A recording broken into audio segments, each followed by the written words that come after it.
YouTube, how we doing, family? It's your boy, yo, and this is another episode of the Ballpark Show. I go through every MLB game every day and try and narrow it down to the plays that I personally see the most value in. Today's Wednesday, August 27th. I have 3 games and 4 props at the end, so stick around. I do this every day for free, so please leave a like, subscribe to the channel, and let me know your favorite game in the comment section below. Without further ado, let me get into today's recap.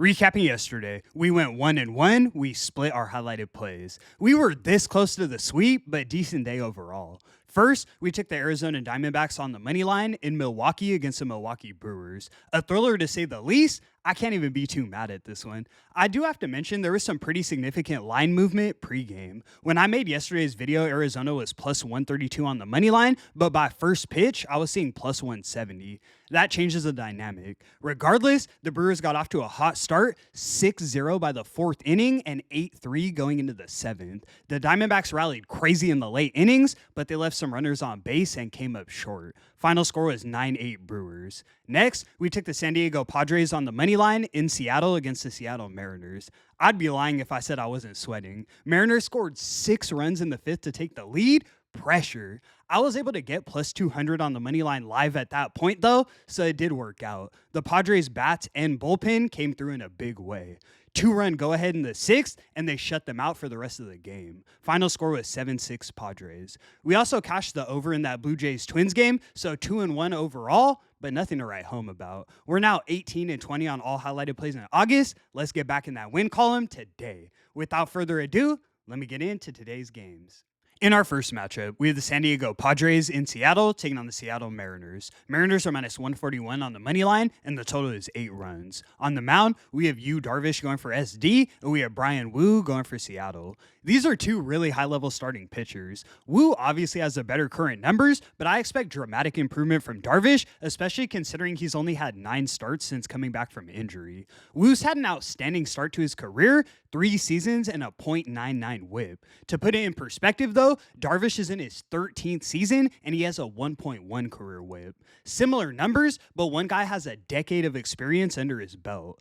In terms of a side, I lean towards the Padres, but I think we see high-level pitching on both sides. The Padres have the #1 bullpen in the league, and we saw that play out yesterday. Even in a higher-scoring game, no runs were scored in the 7th, 8th, or 9th innings. With 2 aces like Darvish and Wu on the mound, we should be able to stay under this total. We're taking the Padres and Mariners under 8 runs as our first selection. Let's move. In our next matchup, we have the Arizona Diamondbacks in Milwaukee taking on the Milwaukee Brewers. Brewers are minus 147 on the money line, and the total is 8.5 runs. On the mound, we have Ryan Nelson going for Arizona, and we have Quinn Priester going for Milwaukee. Priester's obviously had a lot more success this season, but I can't say he's the better starting pitcher. 3.8 expected ERA, he walks more batters and gives up more hard contact than Ryan Nelson. Priester does get slightly more ground ball outs, but against a heating Diamondbacks lineup, I don't know if ground balls are going to save you. That being said, Ryan Nelson's far from perfect. 3.9 expected ERA, and we know the Brewers' bats don't lay down. We get to the bullpens, Brewers rank 11th, and the Diamondbacks are damn near the worst in the league at 26th. Both offenses are potent. I think we easily get over this total. It's only set so low because they think Priester's pitching a gem. I'm here to tell you, he's getting hit. We're taking the Diamondbacks and Brewers over 8.5 runs. You can find it for minus 105 odds as our highlighted selection of the evening. Let's move. In our last and final matchup, we have the Chicago Cubs in San Francisco taking on the San Francisco Giants. Cubs are minus 128 on the money line, and the total is 8.5 runs. On the mound, we have Colin Rea going for Chicago, and we have Carson Weisenhunt going for SF. I want to give the edge to Rea just based off experience, but it hasn't exactly been the smoothest start to his career. 3 seasons of 4.4 ERA and a 4.8 expected this season. Weisenhunt only has 4 career starts with a 4.9 ERA, but he's a top prospect in the Giants organization, and I see the vision in his advanced metrics. He's got decent ground ball stuff. The Cubs lineup is not to be trusted recently. They come up short at every given opportunity, and now they rank lower than the Giants from behind the plate over the last 30 days. SF has the #2 bullpen in the league, huge advantage, and at a nice plus money price, I have to take a shot. We're taking the Giants on the money line. You can find it for plus 107 odds as our last and final selection. All right, guys, let me get into the props, 4 for today, and I'll get you in and out of here. First, we're taking James Wood of the Washington Nationals to get 2 or more bases. Max Fried's pitching a shutout. Miss me with that. Wood's got a 1.3 OPS head to head, and he's top of the league in hard contact. Clock it. Next, we're taking Juan Soto of the New York Mets to get 2 or more bases. You guys know what he does. I don't have to say too much. 13 career at-bats against Walker and a 308 average. Next, I have to run this one back. We're taking Ketel Marte of the Arizona Diamondbacks to get 1 run or RBI.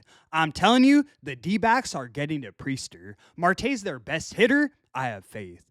Last but definitely not least, we're taking Rafael Devers of the San Francisco Giants to get 1 run or RBI. This guy's hitting a home run tonight. In play runs, that's him. 1.5 OPS against Rhea. Let's go Giants. I'll say that much. And that's going to conclude today's video. Thank you so much for tuning in, guys. 18 and 20 on all highlighted plays in August. Let's get back in that win column and start a streak today. I appreciate your support so much. I do this every day for free, so please leave a like and subscribe to the channel. It's your boy, yo! And until the next one, I'm going to catch y'all. Peace.